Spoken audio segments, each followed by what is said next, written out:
There are two major mentalities about wealth. At yun ay tawagin natin na mayaman and mahirap mentalities. At ang pag-uusapan natin ay hindi mayaman at mahirap na tao, kundi mayaman at mahirap na pag-iisip. So check your mentality kung pang mayaman o pang mahirap. Mahirap mentality says money is the root of all evil. Minamasama ng mahirap mentality ang pera. To the mahirap mentality, wealth is bad. Meanwhile, the mayaman mentality says money is the root of much good. In fact, money is tool for much good. So sa mayaman mentality, wealth is good.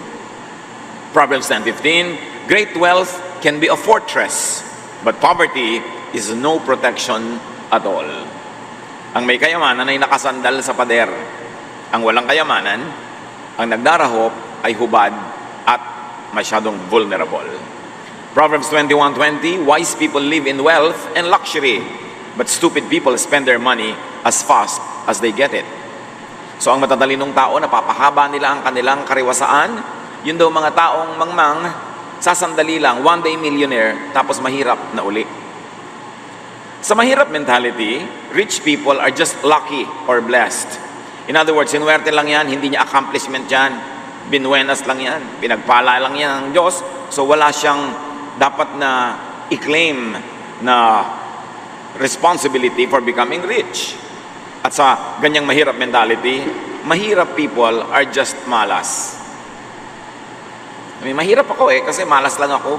Kasi yun ang aking kapalaran, yun ang nakatakda sa akin. In other words, hindi ko kasalanan na mahirap ako. Inassign ako dito ng Diyos. Proverbs 10:22, it is the Lord's blessing that makes you wealthy. Hard work can make you no richer. But this should not be twisted to think that you don't need hard work to become rich. Ang sinasabi lang dito, hard work without God's blessing cannot amount to anything much. Kailangan mo blessing ng Diyos, pero may kakambal yun na hard work. Hindi yung hard work mo lamang ang nagpapayaman, kailangan may kakambal na pagpapala ng Diyos. Pero hindi pinagpapala ng Diyos yung walang work at all. Dapat malinaw ito sa mga tao para hindi ko ano-ano ang pananaw nila tungkol sa pagpapala ng Diyos in terms of wealth. This mahirap attitude keeps its believers from actively making and gathering wealth. Hindi sila nagiging aktibo sa pagpapayaman sa sarili, sa pagsisikap. It makes believers dependent on luck or fate or chance. Kaya sila rin yung napakamahilig makipagsapalaran, makipagsugal, tumaya sa kung ano-ano, kasi inaasahan nila na yun lamang ang paraan para sila yumaman o magkapera. This mahirap attitude keeps its believers very vulnerable to misfortune, to accident, some people call it. Pagka ang tao ay fatalistic, lagi na lang na nakaasa sa mga pagkakataon, sa buenas-buenas, wala silang savings, walang insurance, walang ibang source kundi sangla o benta, hiram o hingi, awa, puro himutok at puro iyak. Yung mga taong minamasama nila yung pagkikita, hindi sila kumikita, hindi sila nag-iimpok, dinadalaw din naman sila ng sakit, nahuhulog din sila sa building, nasasagasaan din sila ng tren, nangangailangan din sila ng pera, nagkakasakit din sila. Pero dahil walang pera, walang inipon, walang pinagtrabahuhan, walang savings, walang insurance, kung may maisasangla, kung may maibebenta-benta, tas wala na. O kaya hiram, hingi, puro iyak. Ganun ba ang full life na gusto ng Panginoon sa atin? It's not the way to live a full life. Ang mayaman mentality, sinasabing people become rich because of hard work and of course because of God's blessings. Hard work, in other words, brings wealth. But you don't only work hard because maraming people who work hard don't become wealthy. You also have to work smart. Hindi sapat na pagod ka, hirap na hirap ka, hinahampas mo ang sarili mo sa trabaho. Hindi ibig sabihin makakaahon ka sa hirap. Kailangan nag-iisip ka rin, may diskarte ka. Ito man pinagpapaguran ko, hahanguin ako sa hirap o nakatali lang ako dito. Kumakain lang ako ng konti para mabuhay bukas, para magtrabaho uli. At kakain ako ng konti para mabuhay uli sa makalawa, para magtrabaho uli. Hanggang kamatayan mo na yon. Kailangan iniisip mo, ano ba itong ginagawa ko sa buhay ko? Saan ako dadalhin itong ginagawa ko, nitong hanap buhay ko, nitong trabaho ko? Mahahango ba nito ako sa hirap? Because God blesses and rewards hard work and intelligence and thinking and wisdom. Pinagsasama-sama yon.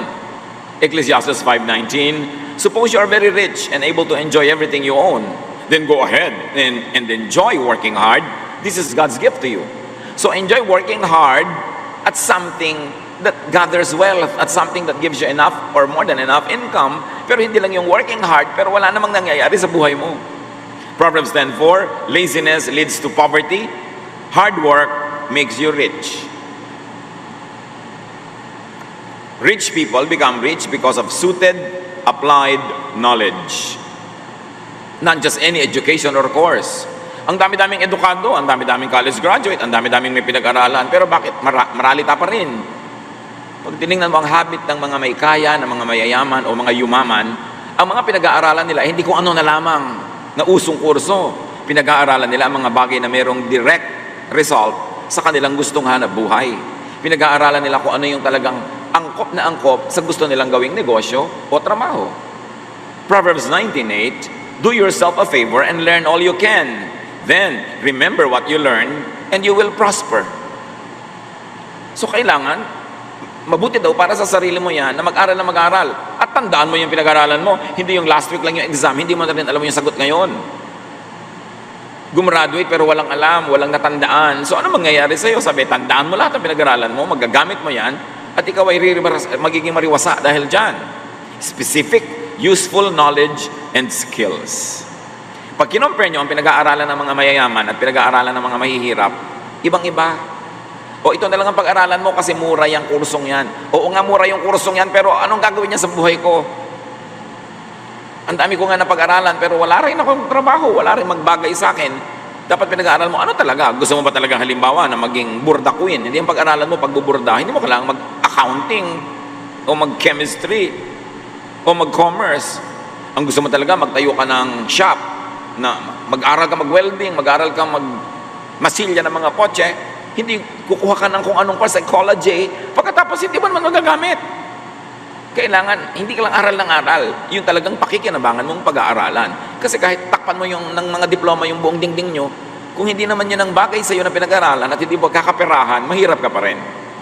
Proverbs 11:16, the timid become destitute, but the aggressive gain riches. So walang mapapala yung mga timid, mga sobrang mahiyain, mga sobrang kimi, sobrang dungo, humanda kang maging maralita buong buhay. Sabi niya, the aggressive gain riches. And this is positive aggressiveness. Yung, you don't only wait for something to happen. You help make it happen. Sabi ng iba, strike the iron while it's hot. But aggressive people make the iron hot by striking. Gumagawa ka ng paraan, hindi ka naghihintay na malaglag sa iyong harapan ng pagpapala. Hinahanap mo, binubungkal mo. Dahil God rewards good, intelligent, hard work. Even in the issue of luck, mayaman mentality still applies systematic wisdom. Kahit yung mayaman ang naniniwala na yes, may mga pagkakataon na parang luck, parang chance, meron pa rin silang system. Ecclesiastes 11:2, put your investments in several places, many places even, because you never know what kind of bad luck you are going to have in this world. So huwag mo daw ilalagay sa isa lamang ang lahat ng investment mo kasi hindi mo alam kung yun ba ang pagpapalain, yun ba ang bubuenasin, yun ba yung mamalasin, hindi mo alam. Kaya ang mga mayaman na nga, sila pa yung may insurance, sila pa yung may mga savings, sila yung may placements. Pero hindi lahat ng mayaman ay ipinanganak na mayaman. Maraming mayaman, hindi pinanganak na mayaman. So bakit sila yumaman? Hindi dahil mayaman sila, kundi dahil meron silang mayaman mentality. Yung takbo ng utak nila, papayaman, patungo sa pagyaman, at siguradong yayaman kasi ganun sila mag-isip. Kaya pag-iisip ang mahalaga nating i-review. Paano ka mag-isip? Ang pag-iisip mo ba ay pang mahirap? Pupunta ka sa kahirapan? Kahit mayaman ka na nga nung ipinanganak? O pang mayaman dahil papunta ka sa kayamanan kahit na ipinanganak ka mahirap? Paano kung ipinanganak ka ng mayaman tapos pang mayaman pa yung iniisip mo? Ang pag-iisip. Kaya may mga pamilya na hine-henerasyon, daan-daang taon, sila pa rin yung nagwawagi sa paraan ng pag-iisip. Hindi sa laman ng bulsa pag ipinanganak ka, hindi sa laman ng bulsa nung lumalaki ka, kasi maraming walang kapera-pera nung araw. Sila nang may-ari ng Pilipinas sa pag-iisip. Sa mahirap mentality, rich people are dishonest or bad. Yumaman niya kasi makunat, kasi masamang tao, kasi business is business, wala man lang pakisama. Magganon. Maraming mga mahihirap na tao, masama ang pagtingin sa mayaman. Pag mayaman ka, masama ka. Wala kang kwentang tao. Tapos, sasabihin pa, bahay may palasyo, kung nakatiray kuwago, mabuti pa ang kubo ko kung nakatiray tao. Ako. Yung pagpapasaya sa sarili dahil nasa kubo. Akala mo naman walang dishonest at bad na poor. Akala mo naman mayayaman lang ang masamang tao. Akala mo naman napakasanto at anghel ng lahat ng mga maralita. Ang mahirap mentality, sa kanila ba, righteousness is poor simplicity. Dapat kung napaka-righteous mo, simpleng-simple ka lang, Spartan lifestyle. But Proverbs 15:6 says, the house of the righteous contains great treasures. Ang tahanan daw ng matuwid ay maraming lamang kayamanan. So hindi minamasama ng Biblia ang maraming lamang kayamanan ng bahay mo. Basta righteous ka at napapayaman mo ang sarili mo sa righteous ways. Ang mayaman mentality, rich people are good. Or at least rich people are good at what they do. So rich people are blessed with riches. Proverbs 14:24, wise people are rewarded with wealth, but fools are known by their foolishness. Meaning, they end up poor. Pag wise ka daw talaga, you will be rewarded with wealth. Kayo mga nagagaling-galingan, ang laki-laki ng pagtingin sa sarili, ang yabang-yabang na siya ay napaka-wise, may pera ka ba? Kasi sabi, kung wise ka, you will be rewarded with wealth. So, ano ba ang klaseng wisdom meron ka?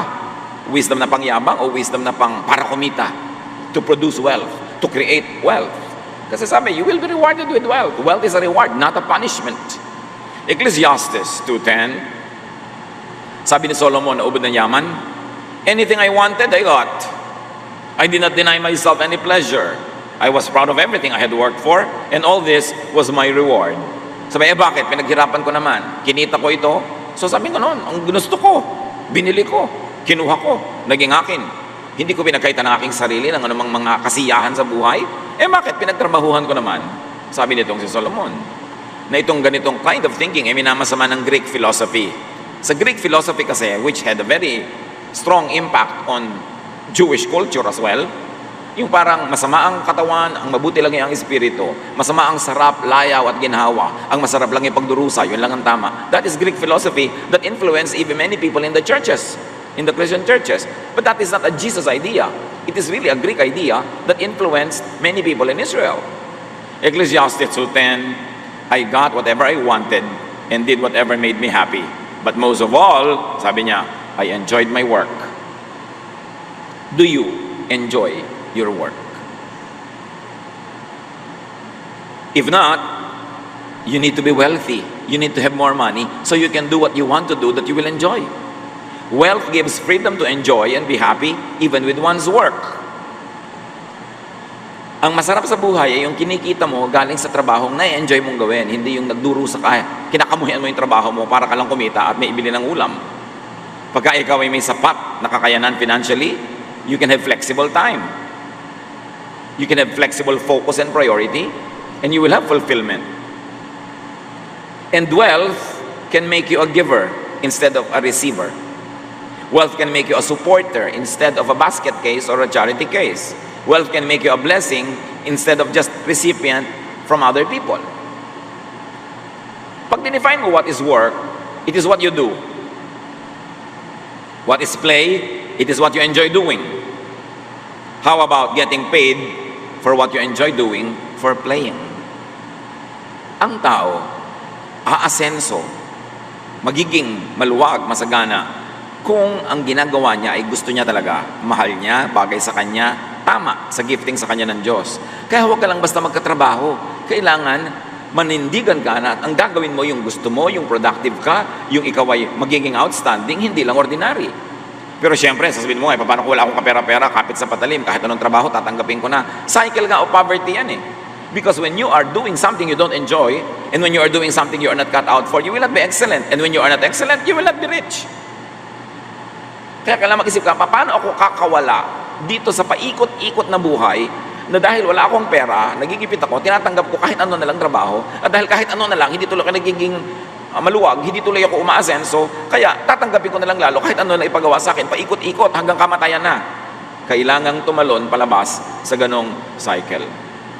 Doing what is right for you, doing what is best for you, brings wealth. Because wealth is in excellence, not in mediocrity. At hindi naman ibig sabihin na kailangan pera ka nung isinilang ka. Tulad nga ng binanggit natin, napakarami isinilang na walang-wala. Pero dahil sa patuloy, tuloy-tuloy, consistent na hard work, wisdom, at blessing ng Diyos, pag pinagsama-sama mo, nakakawala sila sa cycle of poverty. At syempre, ang number one kalaban ng poverty, katamaran, or mediocrity, or pagiging kontento sa okay na yan, pwede na yan. Kontento na sa ganun na lang. Proverbs 24:33-34, sleep a little, doze a little, fold your hands and twiddle your thumbs. Suddenly, poverty hits you and everything is gone. Pagpa-relax-relax, pabanjing-banjing, masarap-sarap, biglang magigising ka isang araw, hubad ka na, sobra ka ng mahirap. Laziness leads to poverty. Sinosolve ng mga tao lagi, bakit maraming mahirap sa Pilipinas?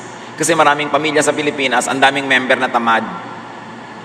Umaasa lang sa isa o dalawang masipag. Ang daming nakahingi, nakaasa, nakasahod. Kaya maraming poverty. Isa lang yun. Marami pa siyempre ibang dahilan. But poverty could actually be the result of laziness. Meron naman hindi lazy pero poor pa rin. Kailangan iba hanapin anong dahilan. Masipag na nga ako, but poor pa rin ako. So, am I full of wisdom? Am I doing the right thing? Yung bagay sa akin? Ano pa ang kulang? Masipag naman ako. Poverty could actually be the result of accepting it as a fate, as inevitable. Pag tinanggap mong ganyan lang talaga ang buhay, ito na ang aking kapalaran, wala akong magagawa, yan ang mga kanta ng mga hindi aasenso. Hindi mo dapat sinasabing ganyan lang talaga ang buhay, dapat sabihin mong dapat hindi ganyan ang buhay. Kasi sabi ni Jesus, I came that you might have life and have it to the full. Ba't hindi ako full? Dapat hindi ganito. Dapat mong sasabihin, wala tayong magagawa. Dapat sabihin mo, ano bang magagawa natin at gawin natin? Ganyan lang talaga yan. Dapat sabihin mo, hindi dapat ganyan yan. Poverty could actually be the result of no plan to overcome it. Puro wish, but no definite plan. Lahat naman na naghihirap, inaasam nila na sila ay giginhawa. Pero may plano ba kung paano giginhawa? O pangarap lamang? Wish lang. Iba ang wish, ibang plan. Pag may plan, may definite steps kang gagawin to get out of it. Because when you fail to plan, you plan to fail. Even in a financial way. Dapat lahat ng tao, basta't kaya ng katawan, hindi siya sobrang matanda o sobrang bata o siya naman ay malusog, sikapin na hindi lamang kumita ng sapat, kundi kumita ng sobra. Para imbes tayo pa ang binibigyan, tayo naman ang nagbibigay. Dapat tayong umiwas sa maging maralita because poverty could make you a burden to others. Pag hindi mo kinikita ang kakainin mo, aasa ka sa iba na pakainin ka. Pag hindi mo kinikita ang pampagamot mo, pampaaral mo, pampasarap mo sa buhay, pambakasyon mo, pambili mo ng load, pambili mo ng cellphone, iaasa mo yun sa iba. Kaya dapat iniisip mo, ano ang pwede kong gawin? Siyempre meron akong pwedeng gawin. Hindi ko dapat tanggapin na ganito na lang ako. At dapat tayong maawa at mahiya sa mga sinasandalan. Kung hindi naman tayo sobrang matanda, sobrang bata o may sakit, dapat hindi tayo nakasandal sa kapwa. Meron tayo dapat ginagawa. Proverbs 22:13, lazy people stay at home. They say a lion might get them if they go outside. Ayaw magtrabaho, ayaw maghanap buhay dahil baka daw pag lumabas ng bahay, may leon sa labas at kainin siya. Lazy people invent all kinds of excuses to not work. Mag-a-apply sa trabaho, pagkatapos pag natanggap na, laging late, laging absent. Pag napagkatiwalaan, kukupitin yung stapler ng opisina, iuwi. Pagka naging procurement officer, kukupitan yung kumpanya.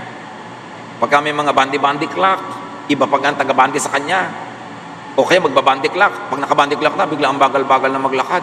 Nung mag-i-in, nagtatatakbo, parang Darna. Ang bilis. Tapos pagkain na pagkain, magsasipilyo, magsusuklay, magtitis, magme-makeup, magpapakoterize sa mga kulugo. Bago magtrabaho, ang dami pang gagawin kasi nakain na eh. Sa palagay mo, walang Diyos na nakakakita na dinadaya mo yung employer mo. So ano mangyayari? You pretend that you are working. Anong gagawin ng employer mo? She will pretend to be paying you. Alam nyo ba? Akala ng mga empleyado, naloloko nila yung mga amo nila. Kaya naging amo yan, matatalino yan. Kaya nagkaroon ng mga kumpanya yan, matatalino. Akala nyo, naiisahan nyo. Alam nila yung mga nandadaya. Ang paghiganti na lang nila, hindi nila dinadagdagan ng sweldo. Balak ng amo, wow, malaki ang business natin ngayon, malaki ang kita, kayang-kaya ko magbigay ng 14th month, 15th month, 16th month pay. Pero dahil dinadaya ko ng empleyado ko, yun nilang requirement ng gobyerno, 13th month. Tuwang-tuwa naman si empleyado, nag-13th month. Ay, kahit naloloko ko siya, nag-13th month ako. Hindi mo alam, kaya kanyang bigyan hanggang 16th, 17th month. Kung honest ka at kung masipag ka at productive ka. Akala naman ng mga iba, nauuto nila yung mga employers. Kaya naging employer yan kasi mas matalino sila kesa sa atin. So hindi natin sila mauuto. Meron silang ibang paraan ng paghihiganti. And it is financial. Hindi ka binibigyan ng dagdag. Huwag laging sinasabi, lazy people invent all kinds of excuses to not work. Lazy people always say, mahirap gawin yan. May karpintero ka, papagawin mo, sabi ng karpintero, sir, mahirap pong gawin yan. Gusto mo madalian? Humiga ka, mamasahihin kita para madalian ka. Gusto mo madalian? Ba't ayaw mong mahirapan? Pag ayaw ko ang mahirapan, hindi ka asenso. Ganyan lang talaga ang buhay. Wala akong magagawa. Wala kang magagawa, hingi ka ng hingi, hindi ba gawain yan? Hindi ba gawain mangutang? Tapos sasabihin, wala kang magagawa, gawain din yan Proverbs 23, 4-5. Be wise enough to not wear yourself out trying to get rich. Your money can be gone in a flash, as if it had grown wings and flown away like an eagle. Akala ng iba, sinasabi nitong huwag kang magpagod para yumaman. Pero ang sinasabi talaga dito, huwag kang magpagod unnecessarily. Huwag mong pudpurin ang sarili mo sa pagpapayaman. So hindi tayo pinipigil magpayaman, pero huwag mong pudpurin ang sarili mo. Huwag mong patayin ang sarili mo. Kasi may mga tao, pinapatay yung katawan nila para magkapera, at nung may pera na, uubusin yung pera nila para magpagamot. So kailangan, habang naghahanap buhay ka, gumagawa ka ng kayamanan, inaalagaan mo pa rin ang iyong katawan. Kasi mamaya, lahat ng kinita mo, gagastusin mo sa pagpapagamot. Importante, lalo't nagtatrabaho ka, you work hard, do your best to eat well, to eat nutritious food, to relax, to rest. Kasi katawan mo lamang ang instrumento mo para kumita. Pag inabuso mo yung katawan mo, nagkasakit ka, hindi ka nakikita, at magsisimula ka ng gumastos sa pagpapagamot. So be wise in gathering wealth. Do not get worn out.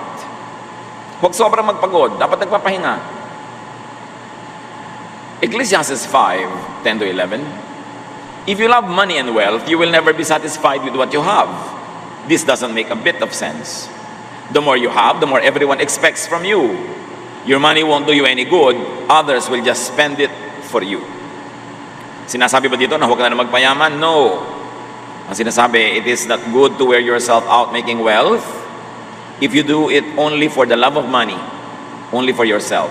Sayang ang pagod mo, sayang ang hirap ng katawan mo kung nagpapayaman ka para lang sa sarili mo o para lang maging mayaman ka. Sabi nga nun, gusto mo man o hindi, pag yumaman ka, merong makikihati. Dadami ang gumagastos ng pera mo pag marami kang kinikita. So, isama mo na sa plano mo yan pag nagpapayaman ka na yes, merong mga makikihati, yes, meron ako mga bibigyan, yes, meron ako mga aabutan. Kasi pag hindi mo isinama sa plano mo yon, sasama lang ang loob mo pag nangyari na. Kasi mangyayari at mangyayari. Unless your all other relatives and friends are richer than you are, when you become rich, many people will suddenly come to you and find you to be a relative. Natural. And if you do not want to share with others, do not make more than what you need. Ayaw mo pala mag-share, huwag ka magpayaman. Pero hindi pwede magpayaman ka na walang sharing. Mangyayari yon sa ayaw mo at sa gusto. So para hindi ka nalang mabigo, hindi ka ma-disenchant and ma-disappoint, kung gusto mo magpayaman, gusto mo gumawa ng kayamanan, tanggapin mo na pag dumami ito, maraming makikishare. O kaya, magpayaman ka para marami ka mabigyan. Yung sabi mo, naku, may mga kapatid ako nasakitin, magpapayaman nga ako dahil darating ang panahon, magkakasakit ang mga ito. Siyempre, hindi ko naman matitiis. So ngayon pa lang, magpapayaman ako. Ngayon, pag dumadating na yung sakit, binibigyan mo na ng pampagamot, hindi masama loob mo kasi kasama na sa plano mo yun At yun ang mga plano pinagpapala ng Diyos, hindi lang para sa sarili, kundi para ka maging giver. But why do you want to be rich? So that I can have a lot to give away. Wow, what a beautiful plan. God will definitely bless that when you do hard work and when you do it intelligently. Do not be rich and do not want to be rich. Do not devote yourself to becoming rich per se, just for the sake of being rich. You must have a higher purpose for gathering wealth. And that is to be a blessing to many. Plus, a blessing to yourself. Nabibili mo yung gusto mong bilhin, nakakainan mo yung gusto mong kainin, nabibigyan mo yung gusto mong bigyan, ano pa ang hahanapin mo sa buhay pag nangyayari na yun? Ecclesiastes 6:7, we do all our work just to get something to eat, but we never have enough. Itong isang uri na nagtatrabaho, nagtatrabaho lang para may kainin, para lang mabuhay. Pero sabi, pag ganyan lang ang pananaw mo, nagtatrabaho ka lang just to have something to eat, you will never have enough. You have to produce more than what you need. Because if you work just to have enough, you will never have enough. Dapat may plano kang malaki. Huwag yung, magkano gusto mong kitain ngayon? Pag naka-boundary ako, uwi na ako. Ganun naman ang mga sinasabi ng mga nagdadrive ng mga tricycle, ng mga jeep. Yung tindera, ba't nagsasara ka na ang aga pa? Kumita na ako eh. Dapat, kumita ka ng marami. Kasi pag kumikita ka ngayon, samantalahin mo kasi may mga araw na walang kita. So, kailangan kung kumikita ka, mas dagdagan mo pa. Hindi yung tama na yan, magre-relax na ako kasi kumita na ako. Naman ako sa mga probinsya, kumakahig yun, naghahanap ng makakain, isang kahig, may makitang kung ano doon, isang tuka, isang kahig, isang tuka. At hindi dapat ganoon ng tao. Kakain ngayon maghahanap ng uutangin, ngayon naghahanap ng bibilin, naghahanap ng pambili. May sakit ngayon mangungutang ng pambili ng gamot. Kailangan may nakaipon. Siyempre, madali naman sabihin yun, pero hindi naman lahat ng tao kayang gawin yun. Pero ang tanong, kasi hindi mo kayang gawin, tatanggapin mong gano'n na lang, o di ganyan ka na lang, o sige, gano'n na lang. Kailangan ibahin. Huwag kang mga tuwira na, madaling sabihin niya, pero mahirap namang gawin. Lalo namang mahirap na wala kang gawin. Kaya nga, ang pinag-uusapan natin mga kapatid, mentality. Nasa paraan ng pag-iisip yan. Bakit may mga magpipinsan, magkakapatid, lahat lumaki sa hirap? Bakit may isa o dalawang umaasenso, yung iba hindi? Tingnan niyo ang dahilan. Ibang mag-isip yung umasenso. Bakit sa isang bayan may umaasenso doon? Ibang mag-isip. Nasa pag-iisip. Kaya dapat nating lupigin yung pag-iisip na negative, yung pag-iisip na talunan, yung poverty mentality. We have to make more. We have to make surplus wealth para makatulong pa sa iba. Sinong tao, lalo dito sa Pilipinas, ang walang kapatid, kamag-anak, magulang, pinsan, kaibigan, na mahirap? Meron tayo niyan. That's why you have to make surplus wealth. Whether you like it or not, kakatok yan sa pinto mo pagka walang pangsali na dugo, pagka walang pambili ng gamot, pagka na ang anak ay naaresto, nakulong, o nasagasaan, o nalagay sa ospital, pupuntahan ka. Ephesians 4:28, if you are a thief, quit stealing. Be honest and work hard, so you will have something to give to people in need. Yun ay tinuturo sa atin, kumita ka ng higit sa kailangan mo. Dapat may sobra para may pambigay ka sa mga ngailangan. Para may pambigay ka sa sarili mo. Napaka-importante. At pag may pera ka na, lalo't marami-rami naman, abay gumastos ka kapatid. The beauty and power of money is felt only when it is being spent. Merong kamag-anak ka may sakit.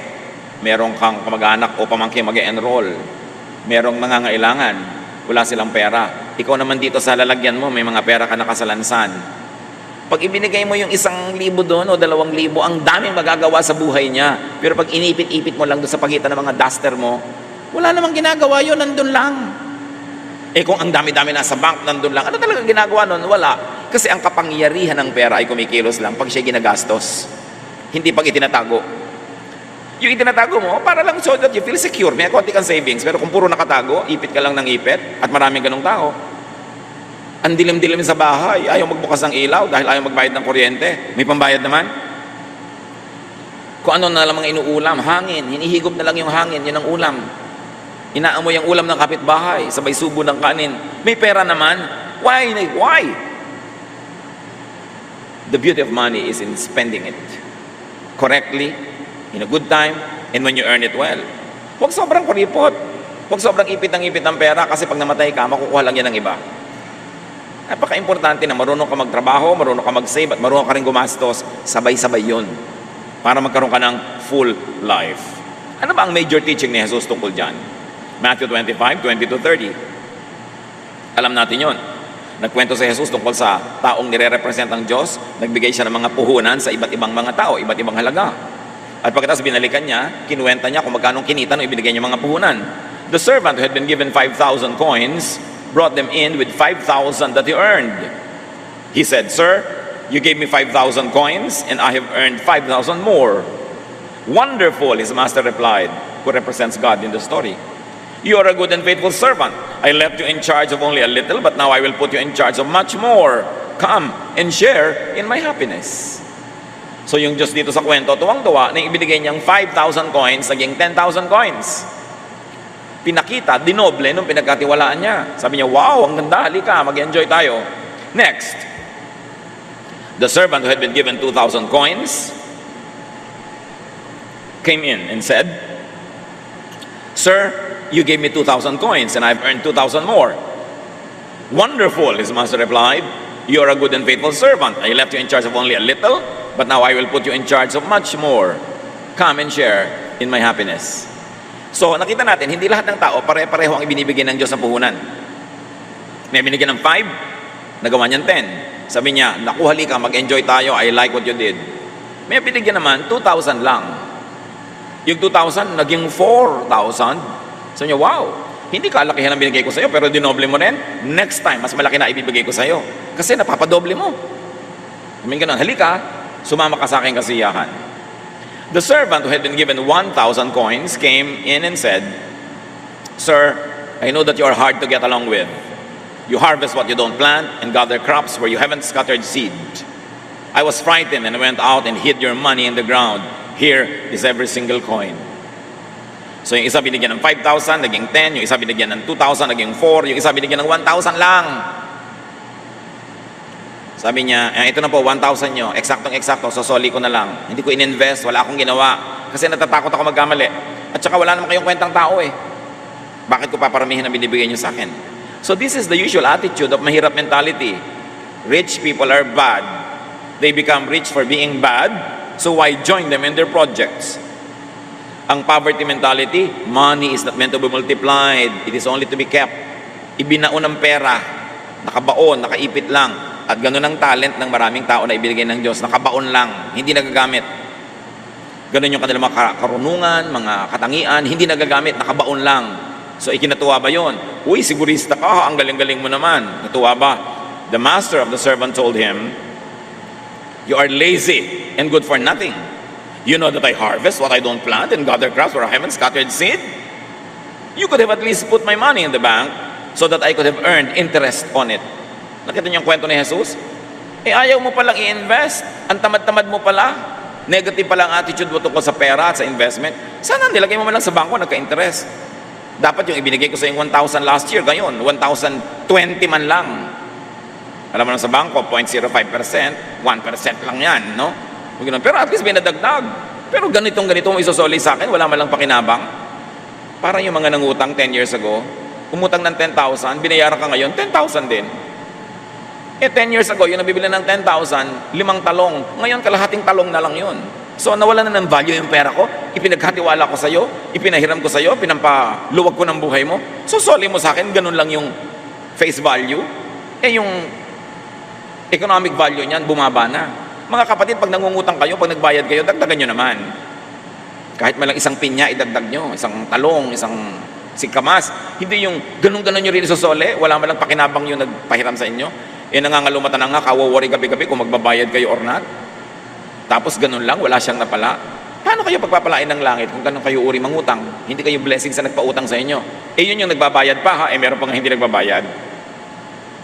Masama pa, loob pag nasingil, galit pa. So what was the master looking for? Interest. Interest man lang. In other words, the God in the story, told by Jesus, would like us to make wealth, to multiply wealth. Kasi paano ka nga magkaka-full life kung wala kang pantustos? Then the master said, doon sa tamad, doon sa hindi nag-invest, now your money will be taken away and given to the servant with 10,000 coins. Yung 1,000 binigay ko sa hindi mo pinarami. Siya binigyan ko ng 5, naging 10. Akin na yung 1,000 yan, ibibigay ko sa kanya, 11 na ang kanya. Kaya yung rich become richer, yung poor become poorer. Not all the time na ang dahilan ay katamaran. Kumisa naman yung poor became poorer dahil talagang parang nakaramdam ng dagok ng buhay, nagkasakit, nasunugan. Pero ang pinag-uusapan natin dito, those that become poorer dahil tamad, dahil pabaya, dahil hindi nagpapahalaga sa ibinibigay sa kanila ng Diyos. Everyone who has something will be given more, sabi ni Jesus. And they will have more than enough. But everything will be taken from those who don't have anything. You are a worthless servant. You will be thrown out into the dark where people will cry and grit their teeth in pain. Yun ang napala ni tamad. Hindi lang siya nabawian, itatapon pa siya sa labas, sa kadiliman, kung saan magngangalit ang kanyang ngipin dahil sa pagdurusa sa buhay. Mga kapatid, God is fair. Lahat tayo binibigyan niya ng puhunan. Lahat meron. Iba-iba lang. Merong 5, may 10, may 1. Ang tanong, anong ginagawa natin sa puhunan natin? Puhunan, hindi lang pera. Talento, pagkakataon, chances, opportunities. Binavalue ba natin yon? Pag ba may nagtiwala sa atin, talagang pinapasulit natin yung tiwala niya o dinadaya natin? Sorry na lang, nagtiwala siya. Pagka ba merong mapagbigay, aabusuhin natin o lagi na tayong magiging mabait, lalo na kasi mapagbigay siya eh. Pagka ba merong mabait, kakawawain mo, aabusuhin mo o susuklain mo rin ang kabaitan, God is watching. Kung anong ginagawa mo sa binibigay sa'yo, yun ang magdedetermine kung anong ibibigay sa'yo sa susunod. Dahil laging may accounting. The lazy person, the person with a bad and negative attitude toward money, will be deprived. So suriin natin ating sarili. Ako ba ay naghihirap dahil lang talagang nagkataon? Dahil lang talagang hindi pa dumarating yung aking magandang pangyayari? O bunga ba ito ng aking katamaran? Bunga ba ito ng aking pagpapabaya? Kaya ako nababawian? Dapat nating suriin ang ating sarili. Based on their personal attitude and performance, in the story, the rich got richer, the poor got poorer. Huwag laging sisihin ang mahirap yung mayaman. May ginagawa yun na tama, may formula siya na tama, may paghihirap yun na ginagawa, kaya siya yung mayaman. Hindi mo dapat laging sisihin ang iba kung bakit ka mahirap. Ang una mong hanapin, ano ang pananagutan ko, bakit hindi ako maluwag sa buhay? Bakit hindi ako kasing yaman ang gusto ko, kesa sa sisihin natin ang sisihin ng iba. Produce surplus money. Make more than what you basically need, because productivity is rewarded. Ang mabunga, lalong pinapabunga. Nakita niyo isa pang kwento ni Jesus? Merong isang may-ari ng halamanan, pumunta siya sa kanyang garden, nakita niya yung isang puno, ang tagal-tagal lang nandun, walang kabunga-bunga. Sabi niya sa gardener, putulin mo na yung halaman na yan, walang bunga. Sayang ang mga sustansya ng lupa na sinisip-sip niya, sayang ang tubig na iniinom niya, sayang ang liwanag ng araw na sinasagap niya, samantalang dapat iba na lang ang sumagap, wala siyang bunga. Sabi naman ng gardener, bigyan pa po natin ng isang pagkakataon, huhukayin ko yung mga lupa sa paligid para mahanginan na kanyang ugat, lalagyan ko po ng pataba, at pag bumalik po kayo at wala pa rin bunga, puputulin na natin. Sino sa atin ang kandidato ng maputol? Kasi walang kabunga-bunga. Walang bunga spiritually speaking, wala man lang madalang tao sa Panginoon, wala man lamang na maakay sa Panginoon, wala tayong man lamang na bunga para makatulong sa ating pamilya, wala tayong bunga para buhayin ang mga sarili natin. Ang kasunod nun, hindi blessing ang kasunod nun, putol. Hindi konsentidor ang Diyos sa tamad. Sabi ni Paul, if anyone does not work, he should not eat. Yun ang malinaw na malinaw sa Biblia. Hard work, godliness are rewarded. Kailangan masikap. Proverbs 10:15, wealth protects the rich, poverty destroys the poor. Mahirap mentality thinks rich people are just proud and snobbish. Poverty mentality yan, yung may kamag-anak ka, kaibigan na umasenso, tapos hindi na siya ma-rich. Pag pinag-uusapan nyo, yung pinsan natin na yun, hindi na yun ma-rich. Pag-iisip yun ng mahirap. Mahirap na mentality yun. Hindi nila naiintindihan, rich people are just busy becoming and staying rich. Rich people just want to avoid being bothered by unproductive people. Kaya yung mga unproductive, yung may poverty mentality, yun ang nagre-reklamong, hindi na yan ma-rich. Bakit naman gusto mong ma-rich? Uutang ka, hihingi ka, may kailangan ka sa kanya, kaya gusto mong ma-rich. So matalino siya, bakit naman siya magpapa-rich? Sa'yo. Di ba common sense? Pag sinabi mong hindi mo na ma-rich, bakit mo pinipilit maabot? May kailangan ka, gusto mong pumitas. At kung matalino ang punong ito, tataasan niya talaga yung mga sanga niya para hindi mo mapitas, kaya hindi mo siya ma-rich. Ganun lang yun. Proverbs 19:4, the rich have many friends, the poor have none. It is the Bible that says it. Bakit ka nga kakaibiganin ng mga tao? Tuwing lalapit ka, umuutang ka. Tuwing lalapit ka, humihingi ka. Tuwing lalapit ka, dumadaing, umiiyak ka. Siyempre, ang mga tao may hangganan ng pagpapasensya. Minsan may problema din sila, malungkot din sila, tapos papalungkutin mo. Pag nakita ka uli, iwasan ka na. Tapos sabi mo, hindi ma-rich. Pagka ang mga tao hindi nagpaparich sa'yo, ang tanungin mo yung sarili mo, bakit kaya ako iniiwasan? Nakakasakal ba ako? Nakakaabala ba ako? Kasi kung blessing ka, siguradong lagi kang kasali eh. Bakit ka hindi sinasali? Baka umiiwas yung tao. At hindi lang yon, because people who are excellent would like to be around similarly motivated and productive people. Kaya yung kapatid mo, kaibigan mo, pinsan mo hindi ma-reach. Kasi kung may oras siyang natira, mas gugustuhin niya ang kasalamuhan niya, mga katulad din niya na productive, fruitful, progressive, para makabuti sa kanya at para siya mag-enjoy. Proverbs 13:20, wise friends make you wise, but you hurt yourself by going around with fools. So why will people go around with us if we are fools? And if we are not fools, people would like to be around us. So, tayo ang dapat nating tanungin, bakit ako iniiwasan? Hindi yung siya ang pipintasan mo, mayabang na yan. Kaya umiiwas. Ang tanungin mo, bakit ako iniiwasan? Importanteng malaman yun. Mahirap attitude focuses on saving. Magtipid kayo ng kuryente, magtipid ka ng gas, huwag mo nang initan yung pampaligo mo, kahit mag-inaw, gasto sa gas yan. O, ang tubig, patayin mo. O, sobra ka na magsipilyo, ha? Isang baso lamang ang budget sa bawat tubig. Huwag mo nang plansyahin ang damit mo, gasto sa kuryente. Huwag ka na mag-electric fan, gasto sa kuryente. Mahirap people focuses on saving. Mayaman people focus on earning. Bakit ba puro magtipid ang laman ng utak natin? Bakit hindi kumita? Imbes sabihin mo sa anak mo, anak, magtipid ka ng kuryente. Ba't hindi mo sabihin, anak, kumita ka. Ang dami-dami mong oras. Computer ka ng computer, text ka ng text. Maghanap ka ng magagawa kahit part-time job. Para, sige, magkuryente ka, 3 electric fan. Lunurin mo yung baga mo sa electric fan, pero kitain mo yung pambayad. Huwag tayo lagi magsabing, magtipid, magtipid. Ang sabihin natin, kumita, kumita. Because when you earn more, you can spend more, you can give more. So, ba't uubusin mong oras mo sa pagtitipid? Pero siyempre, kung wala kang kinikita, dapat ka magtipid kasi hindi mo alam kung kailan uli may lalaglag na blessing. Pero imbes puro pagtitipid ang isipin natin, paano kikita ng masigit pa? Proverbs 11:16, the timid become destitute, but the aggressive gain riches. Mag-isip ng pampayaman, hindi mag-isip ng pampadyeta. Proverbs 11:24, some people spend their money freely and still grow richer. Others are cautious and yet grow poorer. Isang hiwaga daw ng buhay yan na dapat natin tanggapin. Bakit meron gasta ng gasta, lalo nagkakapera, meron naman tipid ng tipid, lalo naghihirap? Well, sinong nakakaalam ng ganyan mga bagay?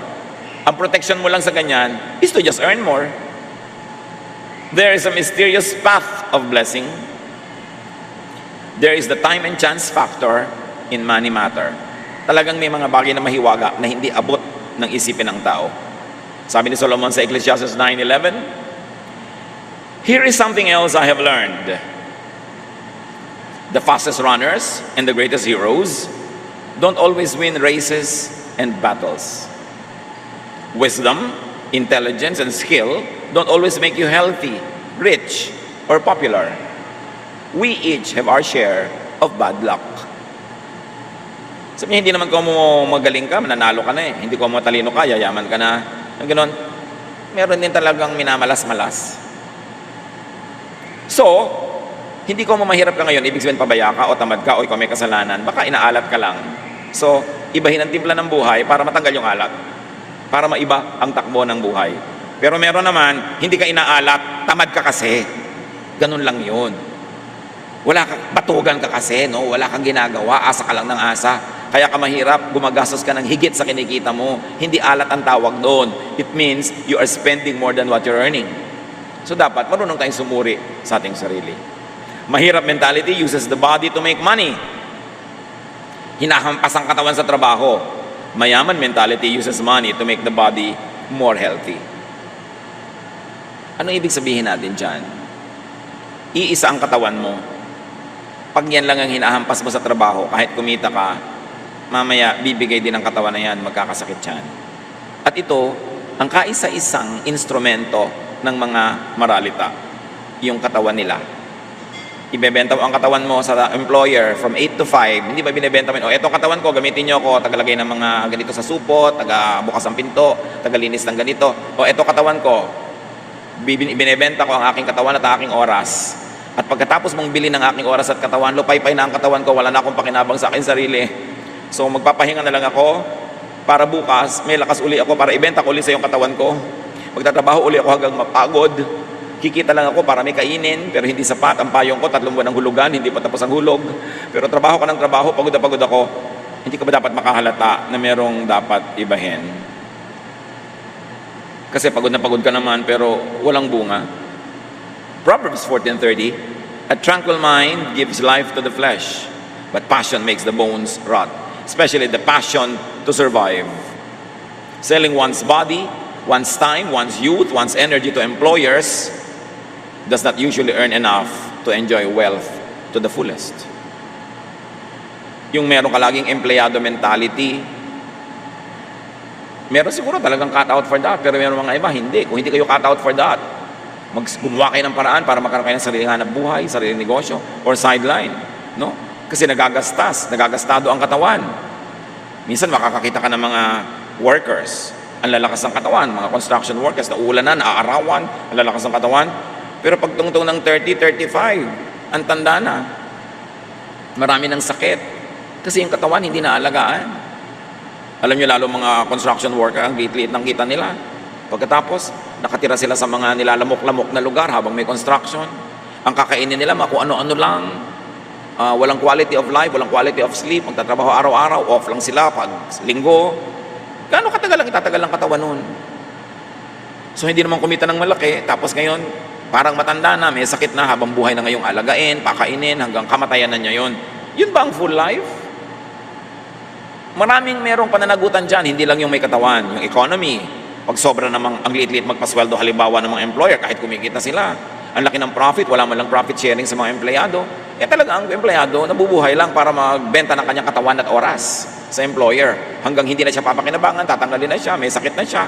Kung wala siyang insurance, tuwing nagkakasakit siya, umiiyak yung asawa sa kapitbahay, nangungutang, nangihingi, iniiwasan na sila ng mga tao dahil tuwing lalapit sila, may kailangan. Anong klaseng buhay? Kailangan wag mong tanggapin na gano'n ang buhay. Meron kang gawin, lalo't kaya mo pa. Lalo't bata ka pa. Maiksi lang ang kabataan, maiksi ang lakas, napakaiksi ng kalusugan, mahaba ang pagkakasakit. Paghirap ka sa buhay, madaling tumanda, madaling magkasakit. At dahil tumanda ka at nagkasakit, more kahirapan follows you. It is going in cycles, in circles. Dapat kumawala sa cycles of poverty. Sasabihin ng iba, ano magagawa ko? Mahirap ako. Wala kang gustong isipin. O di sige, tanggapin mo. Papaikot-ikot ang buhay mo. Ganyan din ang mangyayari sa anak mo. Hindi mo mabibigyan ng ticket to financial freedom dahil hindi mo mabigyan ng edukasyon, hindi mo mabigyan ng background, mamanahin din niya yung trabaho mo, mamanahin din niya yung buhay mo, paulit-ulit. Kaya dapat suriin. Ano ang maliit, kahit na maliit na butas na pwede mo daanan para kumawala ka sa kahirapan, makagawa ng paraan. At tayo naman ang mga hindi naghihirap sa ating mga kapatid, gumawa natin ang paraan na yung mga naghihirap dyan ay makaahon. Kung ikaw employer, magbigay ka ng more sweldo, profit sharing. At kung ikaw may kaya sa buhay, lagi may nagtatanong sa akin, hindi po kami masyadong mayaman, pero ano pong pwede namin gawin para tulungan ang mga kahirapan ng ating bansa? Magpaaral ka kahit isang anak ng mahirap, magpaaral ka ng isang estudyante hindi mapag-aral ng magulang, kaya mo namang iagaw sa budget mo, gawin mo yun. Yun ang contribution mo sa ating lipunan. Kasi pag may isang nakakapag-aral, isang umahon sa buhay, hihilahin niya pataas yung kanyang mga kamag-anak, yung nanay niya, yung kapatid niya, ibibili niya ng gatas yung mga pamangkin niya. So yun ang contribution mo sa society. We can all do something. We should not behave like victims all the time. Kung ikaw yung parang victim, gumawa ka ng paraan para maiba. At yun namang mga may kaya na hindi sila ang victim, huwag na tayo ang mambiktima. Tulungan natin yung mga kawawa para maiyahon sila. Dapat baguhin ang buhay. Kailangan ng tao ngayon, multiple incomes. Hindi iisa lang ang pinagkakakitaan. Kailangan may sideline ka pa. At mahalaga, hindi lang isa, yung tinatawag na breadwinner. Yung ate ko kasi breadwinner namin ano ka, bread eater. Ano yung kapatid mo? Bread eater din po. Yung isang kapatid mo nag-asawa ng kay aga-aga, bread eater din po. Yung naging anak niya, milk drinker naman po. So sino lahat ang pinanggagalingan yan? Yung ate ko pong breadwinner, kaya kayo maralita. Dapat pag bread eater ka, breadwinner ka rin. Liban na lang sobrang tanda, sobrang bata, o may sakit. Dapat tanggalin natin sa bokabularyo natin yung breadwinner. Bakit kailangan may breadwinner? Dapat lahat breadwinners. Hindi aasa ka lang sa isa.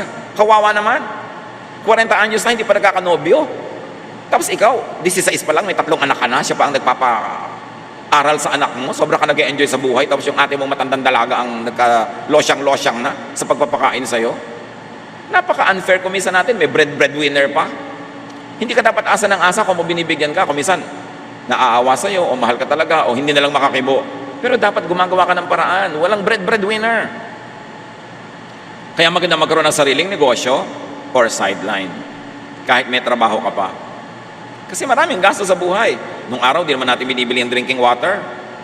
Ngayon, binibili mo na. Nung araw, wala namang load na telepono. In fact, wala kang ang telepono, mental telepathy na lang. No? Pero ngayon, nagbabayad ka pa niyang load. Ang daming binabayaran ngayon. May cable pa. Sari-sari, kada kilos mo gastos. Tapos, wala kang trabaho. Ano yun? Proverbs 15:15, the life of the poor is a constant struggle, but happy people always enjoy life. So get out of that struggle.